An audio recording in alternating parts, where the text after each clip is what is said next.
이 시대는 성적인 문란과 성적인 범죄가 아주 넘쳐나고 있는 시대라고 할 수가 있겠습니다.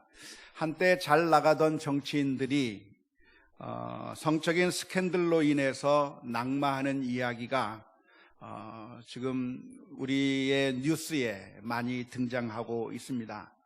뿐만 아니라 우리 사회의 각 분야의 이곳저곳에서 성추행을 당했다고 하는 그런 고발운동인 미투가 지금 벌어져서 결국 그 가해자들이 재판에 넘겨지고 유죄 판결을 받게 되는 그런 일들이 우리 주변에서 많이 일어나고 있습니다. 이런 모든 행위들은 간음하지 말라고 하신 하나님의 말씀을 어겨서 일어나는 행위라고 할 수가 있겠는데요. 우리가 10계명 가운데서 제 7계명이라고 할 수 있는 이 간음하지 말라라고 하는 이 말씀을 우리가 함께 묵상하면서 하나님의 뜻을 살펴보려고 합니다. 먼저 기억할 것이 있다고 한다면 성은 더럽고 추악하기 때문에 우리가 멀리 해야 할 것이 아니라고 하는 사실입니다. 성이 무엇인가? 더럽고 추악한 것이고 우리가 가능하면 멀리 해야 될 것이 성이 아니라 사실은 하나님께서 우리 인간들에게 주신 놀라운 축복이라고 하는 점을 먼저 우리가 잘 기억할 수 있으면 좋겠습니다. 하나님께서 남자와 여자로 창조해 주셨고요. 뿐만 아니라 그 인간들에게 생육하고 번성하라고 명령을 주신, 사명을 주신 분도 하나님이십니다. 하나님께서 천지를 창조하실 때 세 가지 법칙, 세 가지 규례를 주셨다고 합니다. 그 세 가지 규례, 세 가지 법칙이 무엇이냐면 노동의 규례, 노동의 법칙, 안식의 규례, 안식의 법칙, 그리고 또 하나는 결혼의 규례를 주셨다고 합니다. 그러니까 우리가 보통 생각하기를 영적인 일, 신앙적인 일, 우리가 주님을 섬기는 일, 예배하고 찬송하고 기도하는 일은 아주 거룩한 것이지만 그렇게 하나님 앞에 예배하고 찬송하고 경배하고 하는 영적인 일이 아닌 이 세상의 일을 하는 것은 흔히 그것은 세속적이고 더러운 것이고 별로 가치가 없는 것이라고 생각하는 그런 경향들이 우리들에게 많이 있습니다.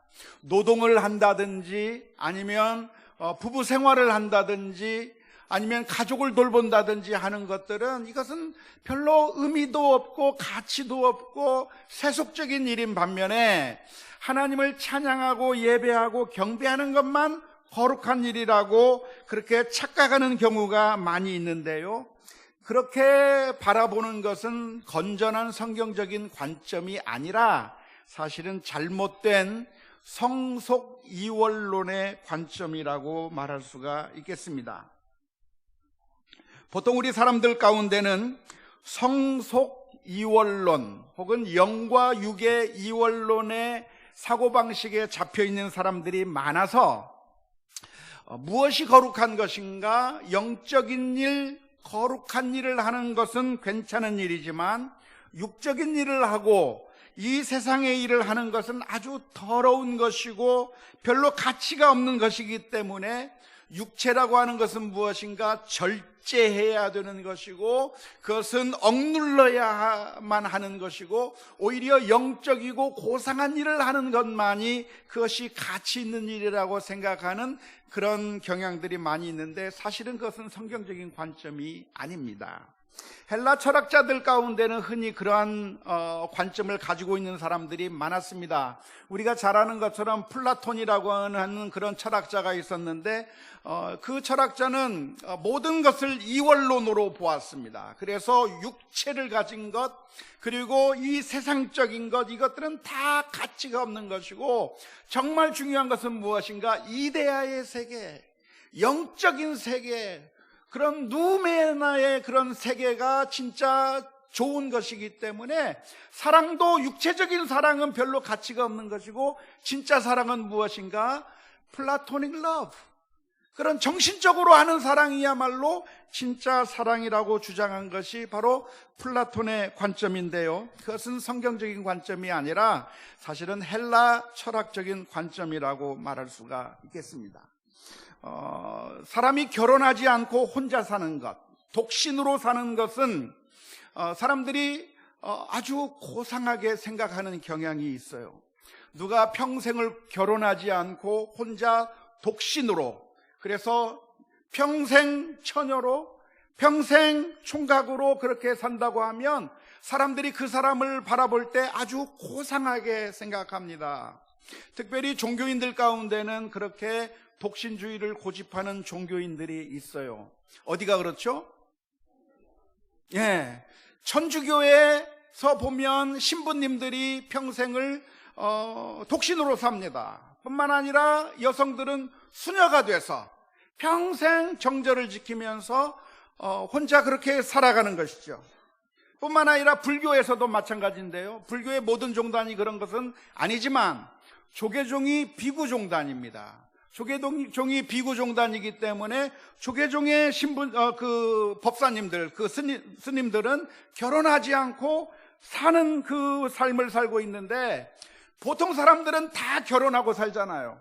우리들은 다 결혼하고 살고 성적인 그런 욕구가 있는 상태에서 살아가는데, 그런 독신주의를 쓰는 그런 종교인들이 평생 성적인 욕구를 억제하면서 혼자 살아가고 있는 그 모습을 보면서, 아, 참 저분은 고상하신 분이구나, 야, 저분은 정말 수준이 높으신 분이구나, 대단한 분이구나라고 그렇게 우러러보는 경향이 우리들 가운데 많이 있습니다.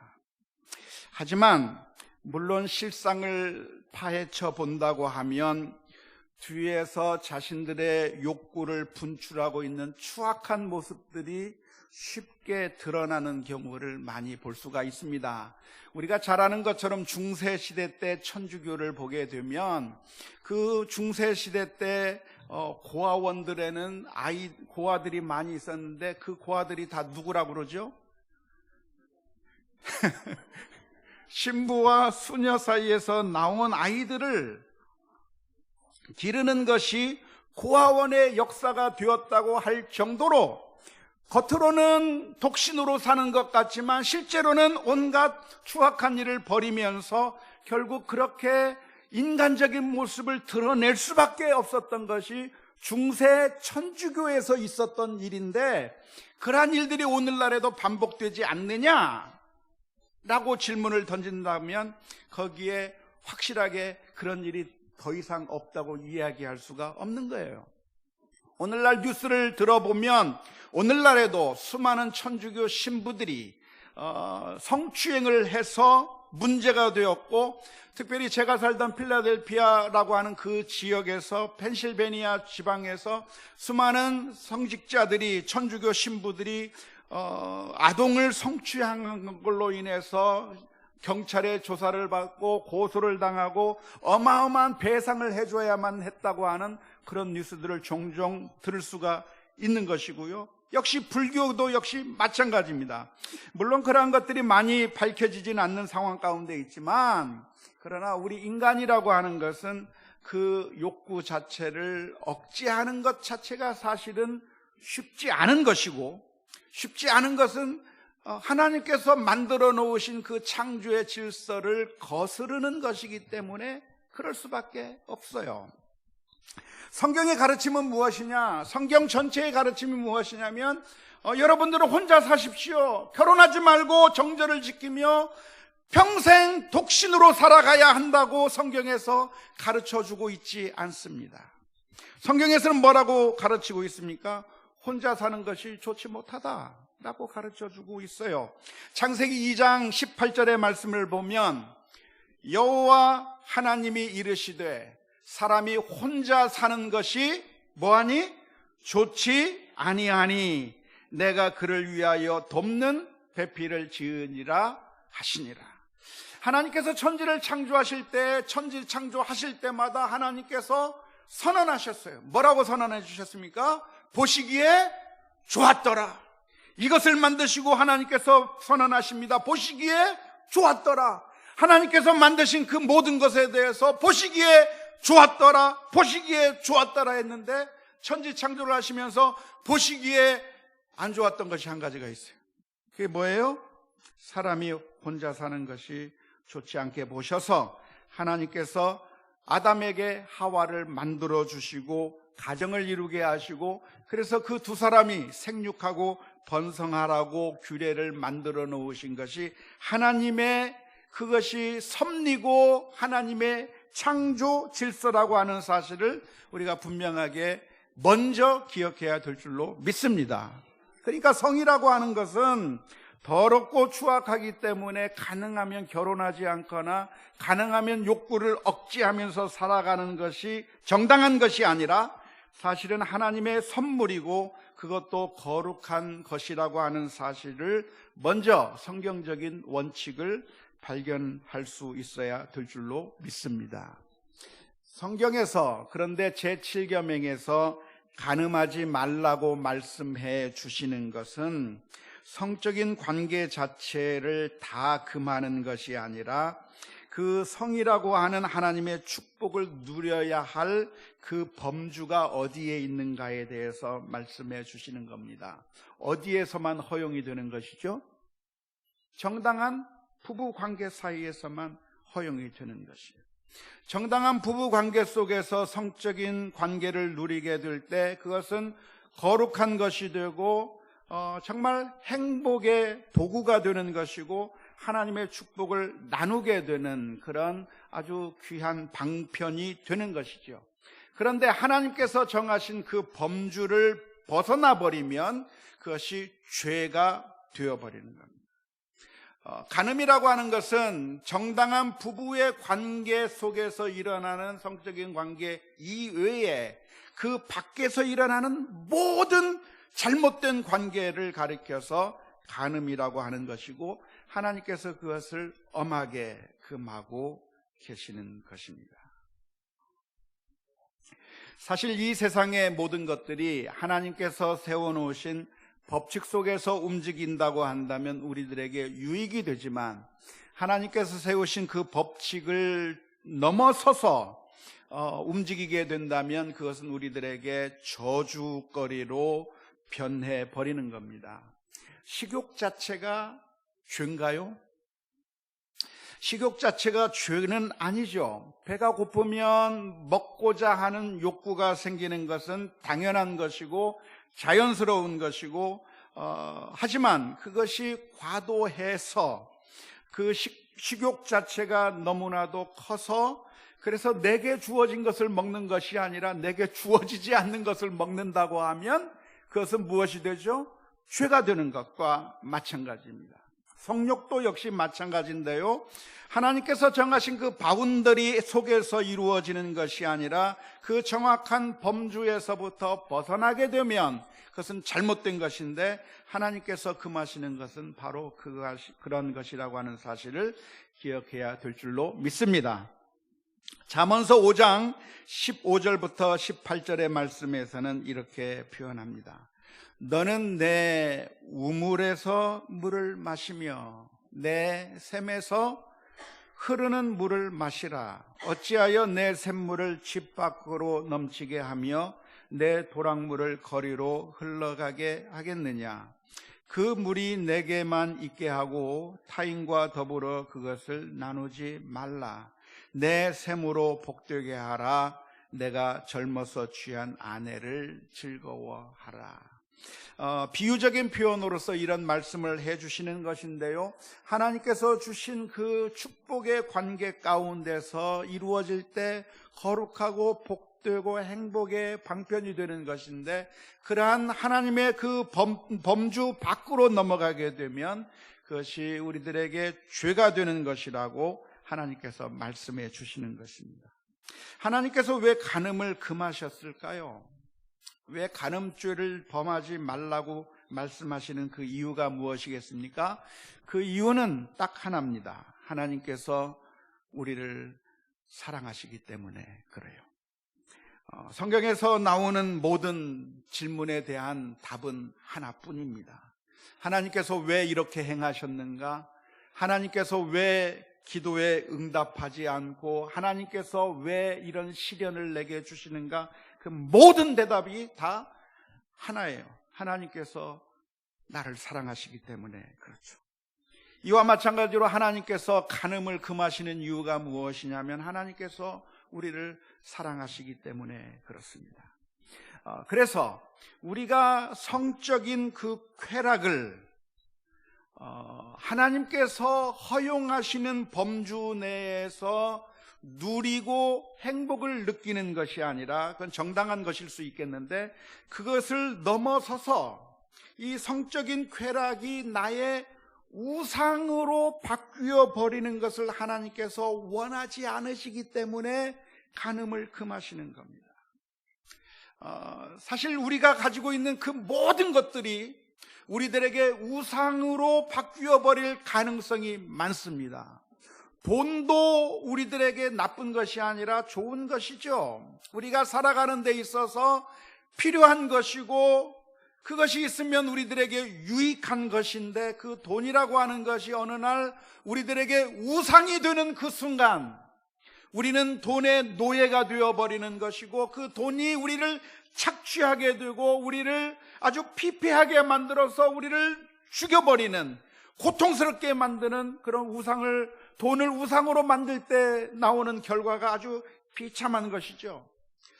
우리가 가지고 있는 모든 것들이 다 우상이 될 가능성이 많은데요, 사랑하는 우리 자녀들이 어느 순간에 우상이 될 수가 있습니다. 그러면 그 자녀가 우상이 되어버리면 결국 그것으로 인해서 내가 행복해지는 것이 아니라 불행해지는 것이고요, 뿐만 아니라 사랑도 참 좋은 것이지만 사랑 자체가 우상이 되어버리면 그것이 우리들을 아주 힘들고 고통스럽게 만드는 것인데요, 쾌락도 역시 마찬가지입니다. 쾌락이라고 하는 것은 나쁜 것인가? 아니요. 즐거워할 수 있으면 좋은 것이에요. 기뻐할 수 있으면 좋은 것이고 즐거움을 느낄 수 있다고 하면 좋은 것인데, 그 쾌락이 어느 순간에 우상이 되어버릴 가능성이 있는 것이죠. 우상이 되어버리면 그 순간 그것은 더 이상 좋은 것이 아니라 우리를 파멸시키는 결과를 가져오게 되는 겁니다. 그래서 성이라고 하는 것이 우리의 우상이 아니면 그냥 하나님께서 정해놓으신 바운더리 속에서 적절하게 사용할 때 기쁨과 행복의 수단이 되어버리지만, 그 쾌락을 찾아가는 것이 우리의 우상이 되어버려서 그 쾌락을 느끼기 위해서 바운더리를 넘어가게 되고, 그래서 그 바운더리를 넘어가서 쾌락을 추구하게 되면 결국은 행복할 것처럼 보이지만, 행복할 줄 알고 그런 쾌락을 추구하게 되지만 결국은 그것으로 인해서 우리 인생이 아주 깨어지는, 가장 사랑하는 사람에게 아픔을 주고 그리고 모든 그 삶을 파괴시켜버리는 어마어마한 결과를 가져오기 때문에 하나님께서는 우리들에게 간음하지 말라고 말씀해 주시는 것입니다. 간음이라고 하는 죄를 지을 경우에 그것을 죄를 짓는 그 순간에는 달콤함에 취해서 그것이 그렇게 나쁜 것인 줄 잘 모르겠지만, 그러나 그것은 마치 마약과 같이, 그리고 도박과 같이, 술과 같이 당시에는 그것에 취해서 괜찮을 것처럼 생각되지만 결국에는 우리를 비참하게 만들어버리는 결과를 가져오게 되는 겁니다. 하나님께서는 그 위험성과 그 파괴적인 결과를 아시기 때문에 우리가 간음하는 그 단계로까지 넘어가는 것을 하나님께서 금하고 계시다고 하는 사실을 기억하면서 이 말씀을 우리가 마음속에 깊이 새길 수 있기를 주님의 이름으로 축원합니다. 간음이란 죄는 무엇인가? 간음이라고 하는 죄는 죄 가운데서도 중한 죄에 해당합니다. 죄의 경중이 있느냐라고 하는 질문을 던져보면 대답을 yes and no 라고 대답을 할 수가 있겠는데요. 죄는 한편으로는 경중이 없습니다. 왜냐하면 모든 죄는 다 하나님 앞에서 영원한 심판을 받을 만한 충분한 죄이기 때문에 그렇습니다. 살인죄를 저지른 사람이나 도둑질을 한 사람이나 마음속으로 미워하는 사람이나 다 하나님 앞에서 영원한 심판을 받을 수밖에 없는 어마어마한 죄라고 하는 점에서 죄는 따로 경중이 있다고 이야기할 수가 없어요. 어떤 죄가 더 크다, 어떤 죄는 좀 가볍다라고 이야기할 수가 없습니다. 그래서 모든 죄를 우리가 다 그런 관점으로 바라봐야 되는데요, 모든 죄가 다 심각한 것이라고 하는 관점으로 바라봐야 되는데 바리새인들은 그것을 착각했어요. 그래서 바리새인들은 하나님 앞에 나가서 기도하면서 하나님 앞에 이런 기도를 했어요. 하나님 감사합니다. 저는 저 창기와도 같지 않고 저 세리와도 같지 않고 나는 그래도 하나님의 말씀을 지킬 수 있어서 감사하다고 기도했는데 주님께서 그 바리새인의 기도를 들으시고 그 바리새인이 괜찮다고 말씀하신 것이 아니라 하나님께서는 오히려 이 바리새인의 기도를 들으신 것이 아니라 하나님이여 불쌍히 여기시옵소서 나는 죄인이로소이다 고백했던 그 세리의 기도를 하나님께서 더 들으시고 인정하셨다고 말씀해 주셨어요. 왜냐하면 그 세리의 죄도 큰 것이지만 사실 바리새인들은 그렇게 간음의 죄를 저지른 것도 아니고 살인한 것도 도둑질한 것도 아무것도 아니지만 그러나 사실 바리새인들도 여러 가지 교만의 죄, 미워하는 죄 등등 여러 가지 악한 일을 했기 때문에 사실은 그 모든 죄가 다 똑같다고 하는 점에 있어서 누가 누구를 향해서 돌을 던질 수 없을 정도로 모두가 다 심각한 죄라고 하는 점에 있어서 모든 죄는 다 동등한 경중이 있는 것이 아니라 다 똑같은 죄라고 이야기할 수가 있겠습니다. 하지만 종종 그렇기 때문에 모든 죄가 다 똑같은 건데 왜 특별한 죄에 대해서만 뭐라고 하느냐고 하면서 정당한 칠이나 정당한 훈육, 권고 자체를 무시하는 경향으로 우리 성도들이 반응할 때가 있습니다. 예를 들어서 어떤 분이 간음의 죄를 저질러서 그래서 그 간음의 죄를 저지른 사람을 우리 교회의 영적인 지도자로 세울 수 없다고 이야기할 때 교회에서 종종 나오는 이야기가 무슨 얘기냐면 우리가 다 죄인인데 누가 누구를 향해서 돌을 던질 수 있겠느냐고 말하면서 그 간음 죄를 저지른 사람을 두둔하는 그런 경우가 우리 한국 교회에 너무나도 많이 있어 왔어요. 모든 죄가 똑같다고 하는 것을 그렇게 적용하시면 안 돼요.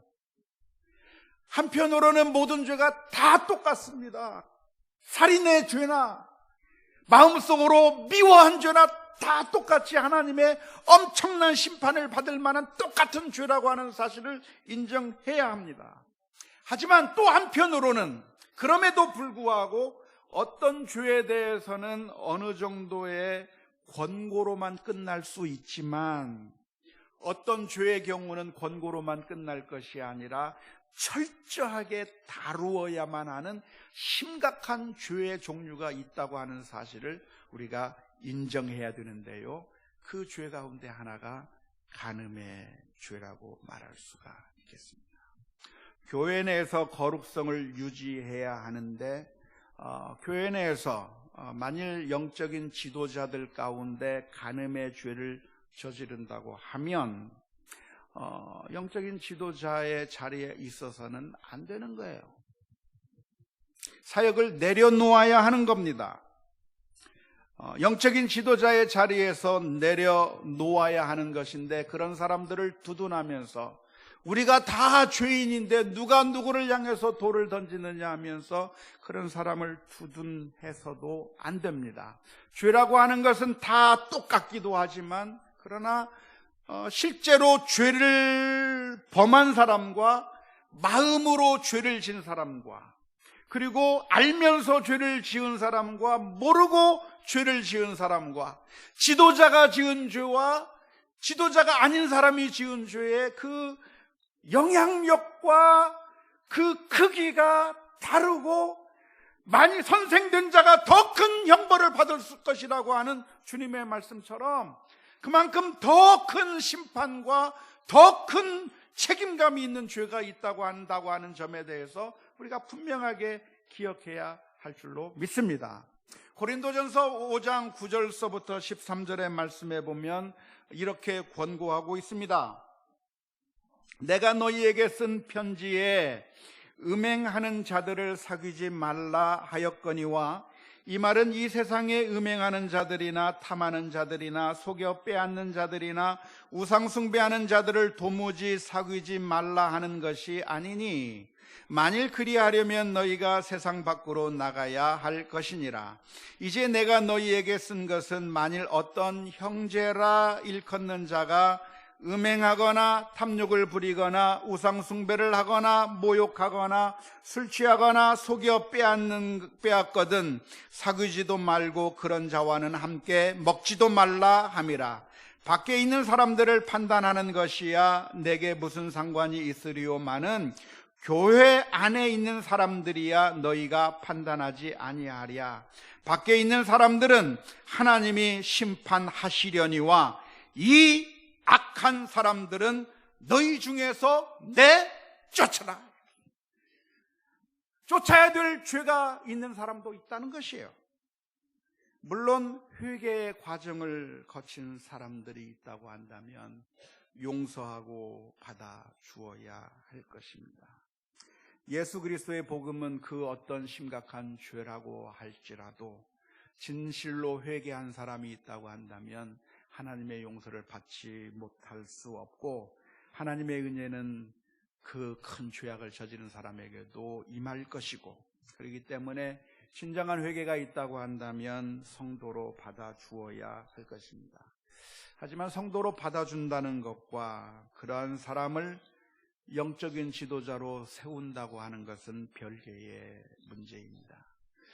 영적인 지도자는 회개했다고 할지라도 함부로 다시 영적인 지도자로 세워서는 안 되는 것이고, 아주 극히 예외적인 경우에 한해서만 다시 세워질 수 있는 것이지, 함부로 세워서 복음이 훼손되게 하는 일을 해서는 안 될 것이라고 할 것입니다. 따라서 이 간음의 죄라고 하는 것이 다른 죄도 물론 다 심각한 죄지만 이것이 아주 큰 죄라고 하는 사실을 우리 성도들이, 우리 모두가 다 기억해야 되고, 특별히 영적인 지도자의 위치에 있는 사람들은 더 심각하게 기억해야 할 줄로 믿습니다. 오늘날의 세대는 간음의 죄는 처벌하지 않는 것이 오늘날의 사회적인 경향입니다. 요즘의 사회는 다른 사람들에게 피해를 입히지 않으면 실제적으로 어떤 정신적이거나 그리고 어떤 그것이 입증할 만한 피해나 아니면 물질적인 그런 피해가 없다고 한다면 형사 처벌을 하지 않는 경향이 이제 앞으로 계속되는 그 경향이기 때문에 이미 간통의 죄는 처벌하지 않는 것으로 우리나라에서 바뀌었습니다. 앞으로 법은 더 바뀔 것이고, 앞으로는 뭐 이런저런 음행에 관련된 죄들은 아마 대부분 다 무죄로 그렇게 처리가 될 가능성이 많습니다. 하지만 이 사회가 어떻게 돌아가든지 간에 우리 성도들은 우리 자신을 하나님께서 주신 그 거룩한 그 바운더리 속에서 있어야 한다고 하는 사실을 분명하게 기억해야 될 줄로 믿습니다. 더 나아가서 간음의 죄는 실제로 실행에 옮기지 않았더라도 마음속으로 죄를 지어서는 안 되는 것이죠. 하나님의 마음은 무엇인가요? 우리의 마음이 빼앗기지 않기를 원하시는 겁니다. 사실 모든 것이 마음에서부터 비롯된 것인데요, 하나님의 말씀에 순종하면서 살아가는 것이 아니라 우리 마음에서부터 벌써 하나님의 말씀을 어겨가면서 음욕의 마음을 품었다고 한다면 주님께서는 그것은 이미 간음의 죄를 저지른 것이라고 말씀해 주셨습니다. 마태복음 5장 27절 28절의 말씀인데요, 또 간음하지 말라 하였다는 것을 너희가 들었으나 나는 너희에게 이르노니 음욕을 품고 여자를 보는 자마다 마음에 이미 간음하였느니라 라고 말씀해 주셨습니다. 그러니까 음탕한 눈으로 이성을 바라보게 된다고 하면 그것은 실제적으로 간음의 죄를 저지르지 않았다고 할지라도 하나님 앞에서는 이미 간음죄를 저지른 것과 같다고 말씀해 주시는 것인데요, 그것은 우리가 이성을 보면서 순식간에 스치는 그런 음욕과 같은 생각이 떠오르는 것 자체를 정죄하는 것은 아닙니다. 그것은 불가능하죠. 우리가 그런 단계까지 갈 수 있는 방법은 없어요. 마태복음에서 예수님께서 하신 말씀은 헬라어 원문을 보면 음욕을 품고 여자를 본다고 할 때 사용된 동사의 형태가 현재형으로 되어 있어요. 근데 이 현재형이라고 되어 있는 것이 무엇이냐면 그 뉘앙스가 계속적인 의미를 담고 있습니다. 그래서 그냥 이성을 보고 그런 그 성적인 생각이 떠오르는 것 자체를 의미하는 것이 아니라 그 계속해서 음욕을 품고 계속해서 의도를 가지고 바라보는 것 자체를 예수님께서는 이미 간음을 범하였다고 말씀해 주시는 것이죠. 우리가 살아가면서 나쁜 생각이 떠오르는 것 자체를 막을 방법은 있나요, 없나요? 없어요. 좋은 물건을 보고 저거 가졌으면 좋겠다고는 탐욕적인 마음이 생기는 것, 도둑질하고 싶은 마음이 생기는 것, 또 죽여버렸으면 좋겠다고 하는 미워하는 마음이 순식간에 드는 것, 그리고 음욕의 생각이 순식간에 드는 것 자체는 우리가 막을 방법이 없어요. 그것은 우리의 마음을 우리가 스스로 컨트롤할 수 없기 때문에 그렇습니다.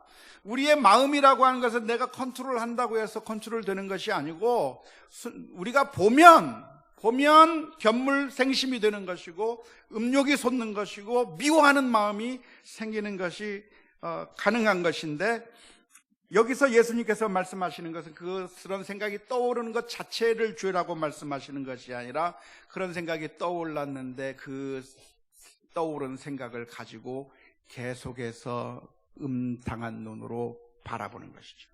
한 번 보는 것이 아니라 계속해서 보는 것이죠. 그래서 마틴 루터는 이런 이야기를 했습니다. 새가 당신의 머리 위로 날아가는 것은 막을 수 없다. 새가 당신의 머리 위로 날아가는 것은 막을 수 없지만 그 새가 당신의 머리 위에 둥지를 트는 것은 막아야 한다. 우리의 마음 가운데 기분 나쁜 생각이 들 수 있어요. 우리들의 마음속에 탐욕적인 생각이 잠시 떠오를 수 있어요.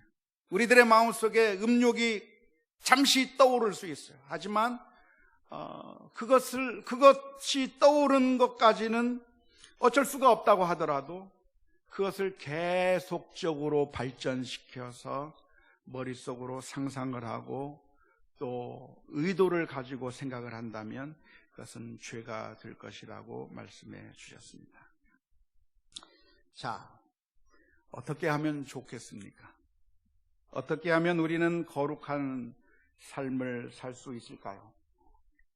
하나님께서 우리에게 주신 성이라고 하는 축복의 도구를 어떻게 사용하면 제7계명과 같은 그 죄를 저지르지 않을 수가 있겠습니까? 그것은 우리가 성경적인 원리로 돌아갈 때 가능합니다. 방법은 단 하나예요.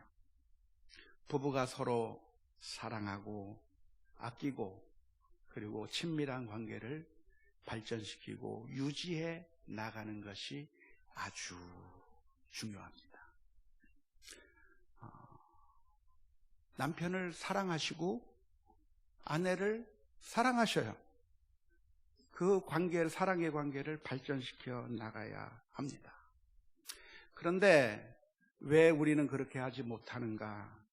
지금까지 결혼해서 수년을 살아오면서 남편으로부터 받은 이런 상처, 저런 상처, 아내로부터 무시당하고 인정받지 못해서 받은 이런 상처, 저런 상처들 때문에 안타깝게도 우리 가정들은 남편과 아내를 향해서 서로 마음의 문을 닫아버리고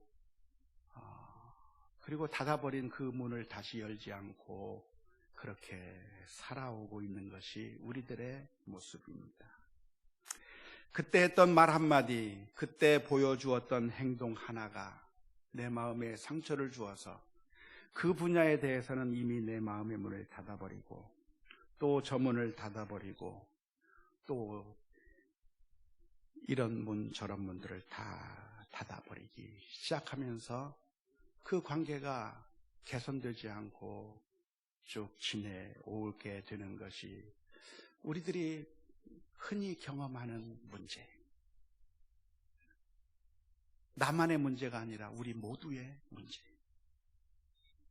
그래서 우리는 너무나도 상처를 많이 받은 나머지 어떤 부분에서는 열려있지만 이렇게 또 닫아버리고 저렇게도 닫아버려서 그 관계가 삐걱삐걱거리고 그런데 그것 깨지도 못하고 그냥 그 관계로 어정쩡하게 한 해가 지나고 두 해가 지나고 몇 년이 지나오는 겁니다.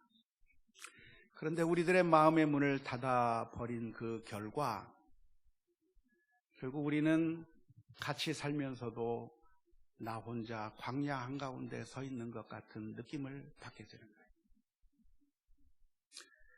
같이 사는데 동반자가 아니라 그냥 나 혼자 외롭게 살고 있는 것 같아요. 정말 메말라 버려서 내 주변이 완전히 다 메말라 버려서 그래서 정말 너무 외롭게 살아가고 있어서 그 부부와의 관계가 별로 좋지 않게 살아온 겁니다.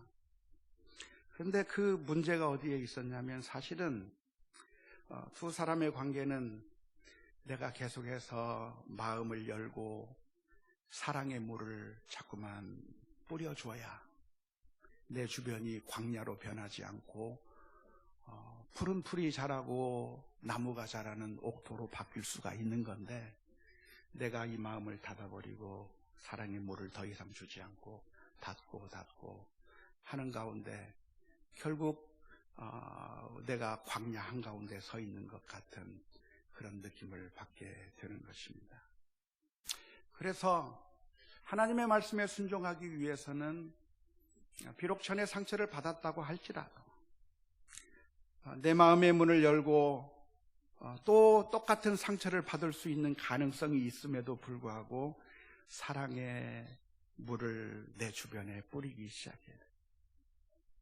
다 말라 비틀어진 그런 황량한 광야 같은 내 주변이 내가 마음을 열고 물을 뿌리고 또 뿌리다 보면 거기서 풀이 솟고 열매가 맺히고 좋은 관계가 회복되게 되는 그 결과를 맞이하게 될 겁니다. 내가 마음의 문을 닫아버린 그 결과 나에게 유익할 줄 알았던 내가 상처받고 싶지 않아서 닫았지만 그 결과는 내게 치명적이고 결국 내가 광야에 서 있는 것 같은 느낌을 받게 될 겁니다.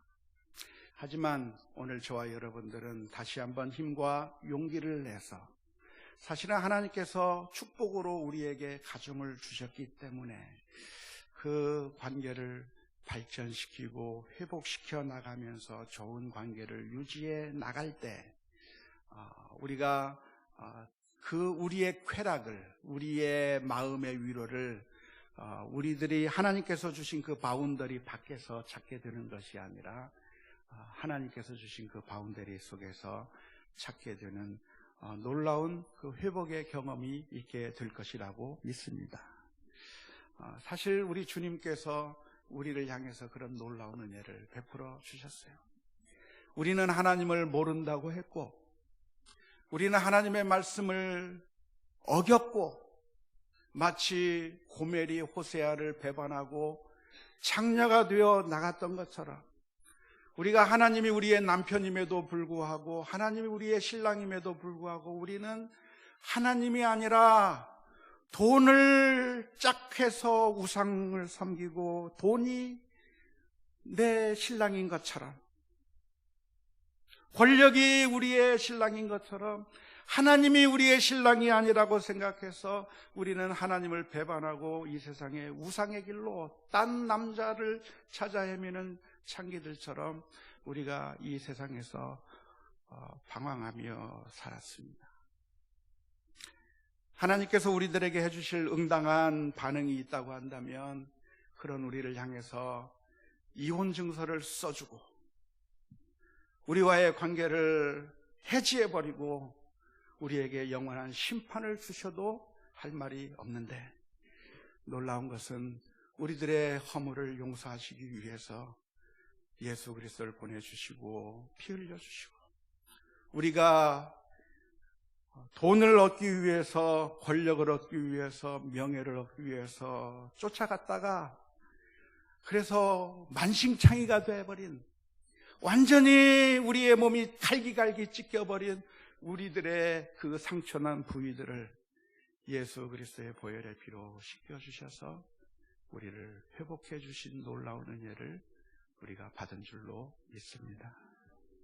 그래서 하나님의 말씀, 간음하지 말라라고 하는 이 말씀은 사실은 내가 간음하지 않고 참고 있는 것으로 끝나는 것이 아니라 사실은 하나님께서 우리들에게 주신 그 아름다운 부부관계의 회복을 주 안에서 누림으로 말미암아 진정으로 성취하는 것이라고 하는 사실을 기억하며 온 가족들이, 우리 온 가정들이 주의 은혜 가운데서 회복되는 놀라운 은혜의 역사가 있을 수 있기를 주님의 이름으로 축원합니다.